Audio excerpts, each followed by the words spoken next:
Dear students, I am Nausheen Nizami and I am here with you to discuss another topic which is a part of Chapter 7, Indian Public Finance Statistics. So today's session we are going to discuss the topic of trends in tax revenue. I am going to share this entire topic in the form of data.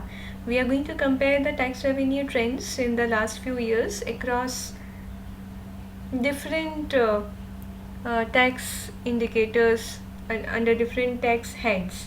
So let me start with the presentation. So we are focusing our discussion on trends in tax revenue in central and state governments and other countries. Let's check what has been the trends in revenue collection not just in central and state but also some other countries. So the first slide shows you trends in tax receipts. Please note that in this slide, the entire data is in terms of percentage of GDP. So we are measuring gross tax receipt, direct tax and indirect tax. You can have a look at gross tax receipt where the line is of orange color, direct tax line is of nearly pink color and indirect tax line is nearly brown color. So have a look at this data. The data is trending from 2011-12 and it's up to 2020-21 the budget estimates, and it's measured in terms of percentage. So if I have to compare quickly, gross tax receipts in 2011-12 were 10.2% of GDP, and they have nearly remained stable and have relatively slightly increased to 10.8% GDP in 2020-21. Direct tax as percentage of GDP has been around 5.6% in 2011-12 and has just partially increased to 5.9% by 2020-21. It was 5.7% in 2019-20. Indirect tax collections have been relatively more volatile. So they were 4.5% of GDP in 2011-12. They touched a new high of 5.6% in 2016-17, but then they have again come down slightly and have remained at 4.9% since the last 3 years. This data can be easily found on the website of Ministry of Finance, indiabudget.gov.in. You need to look at the document of budget at a glance. Let's move to another data set where we will compare basically net centers tax revenue, non-tax revenue and non-debt capital receipt. So if we compare the net receipts of the central government, these figures are in rupees lakh crore. So in 2011-12 the net centers tax revenue, so the total, basically the total centers tax revenue minus what they have transferred to the state. So the net centers tax revenue was 6.3 lakh crore, and you can see it has increased by more than double. So it's 16.36 lakh crores expected to be in the current financial year 2020-21. We do not know whether this figure would now be attained given the COVID-19 crisis. However, the expectations were that it is expected to rise to 16.36 lakh crore. When we look at the non-tax revenue, it was 1.22 lakh crore in 2011-12 and it was 3.46 lakh crore as per the revised estimates of 2019-20. Similarly, non-debt capital receipt has been partially rising, slightly it has increased. It was expected to be 2.25 lakh crore in the budget estimates of 2020-21, but we need to wait till this year passes by to look at the actual figures. These are just projections. Now look at the growth rate of centers fiscal indicators. So you can see that there are several fiscal indicators and all of them are presented in terms of percentage. So revenue receipts were growing at a percent of 8.5% in 2014-15. They grew at 15% in 16-17. And they were expected to grow at a rate of 26.4% in the budget estimates, but we do not know what were the actual estimates. Gross tax revenue also is nearly expected to double from 9.3 in 2014-15 to 18.3 in 2019-20. Net tax revenue was also expected to increase by more than double from 10.8 in 2014-15 to 25.3% in 2019-20, and non-tax revenue, which was in negative, was also expected to rise to 32.9% in 2019-20. Expenditures are also rising equally, so total expenditure is expected to also more than double, rise by more than double, revenue expenditure also, as well as capital expenditure. So not only the revenues are expected to rise, even the capital expenditure, revenue expenditures are also rising. This is a very interesting graph because it explains to you the composition of taxes in gross tax revenue in 2019-20 as per the budget estimates. What you look at the blue color, that shows you direct tax, and what you look at the yellow color shows you the indirect tax. So direct taxes obtained or collected were 54% of GDP, while indirect taxes obtained were 46% of GDP. So in direct taxes, in that 54%, 31% came from corporate income tax, so from the corporations, and 23% came from tax on income, so personal income tax. So together 31% plus 23% constituted 54% of the direct tax in the gross tax revenue. In indirect taxes, out of 46%, more than half, 27% came from GST, 12% came from union excise duties, and 6% came from customs duty. So that's how the tax revenues have been collected in the previous financial year. Now let's look at the tax as a percentage of GDP.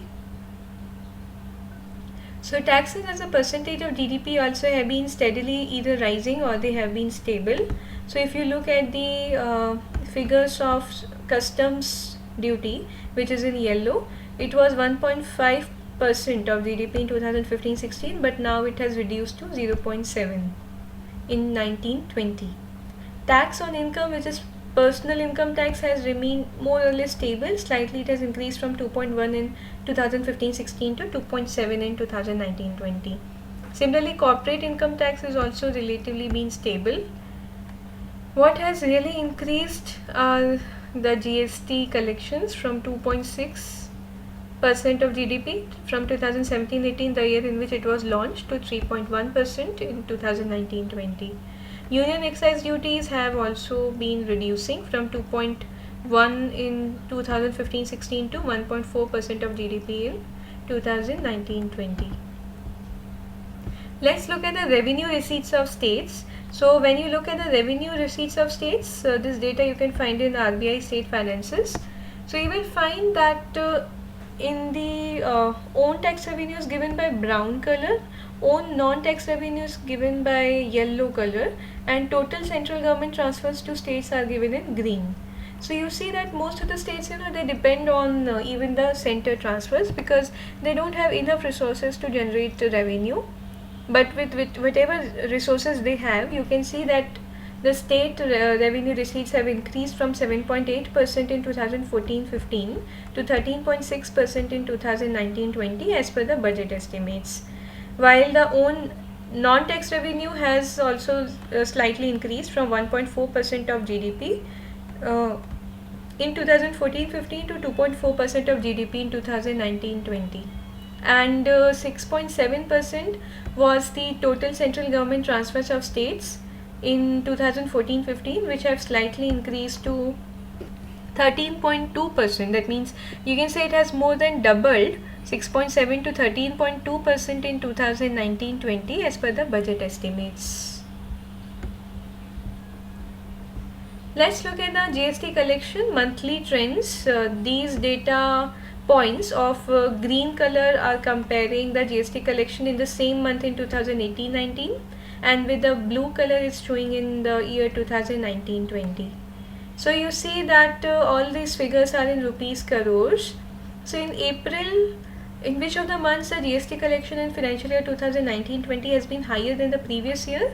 Those are the months of April, May, June, July, August, November, December, January and February. However, there have been few months in which actually the industry was also facing a slowdown that was reflected in the slow growth rate of GDP, quarterly GDP. So in few months, the GST collection have been low, which includes September, October, and March. And March you can say is also because of the COVID-19 crisis that GST collection also could not take place at the same pace. This is the last slide for this session. In this slide, see, I have tried to explain what is the tax revenue as percentage of GDP in different countries. You can always get this comparable data on the website of World Bank. You have World Bank data available, which is freely accessible in public domain for various indicators. You can check it for fiscal indicators. This graph has been taken from the same website, and what you see in this graph is this is in percentages. 6, 18, 30 is percentages, and you see that India, if you look at India, the India's graph is shown by this blue colored line. Singapore's is shown by the pink line. Norway is shown by the dark blue line. Japan is shown by the green line. So you can see that for each of the countries some color line graph has been drawn, and you see that let's compare. So tax revenue as percentage of GDP has been the highest in Norway in the last 5 to 10 years. You can see that it has been higher, more than 18% of GDP in Norway, and it still continues to be around 24 or 23% of GDP currently. In Japan, it has increased slightly, and now it is nearly at 15% of GDP. In the Indian scenario, tax revenue collections have been lower earlier. Now we have slightly picked up, and they are nearly 16 or 15% of GDP. Same goes with Singapore. Singapore GDP tax revenue as percentage of GDP has been quite high. You can see that below the Norway line you have the pink line, which is of Singapore. So there the tax revenue collections have been even near 20% of GDP in some of the years, but now they are nearly 15% of GDP. So tax revenue as percentage of GDP basically shows the capacity of the country to raise revenue from its own sources, and this revenue generation generally helps these countries to finance their expenditures on development and non-development heads. So friends, in today's session we are restricting our discussion to these few graphs. I would recommend that for more such data you may visit on the website of IMF. You can have a look at the fiscal monitor report. You can also have a look at the GDP and projections about fiscal health of India on the economic survey portal of India. Moreover, you may always access the website of World Bank data in order to have more comparative picture of different countries across the same line. So let's come towards the end of the session. We would be meeting again for more discussions, and till then all of you take care, have a very good day. Thank you for your patient listening, and we will meet again. Till then all of you stay safe. Thank you and bye.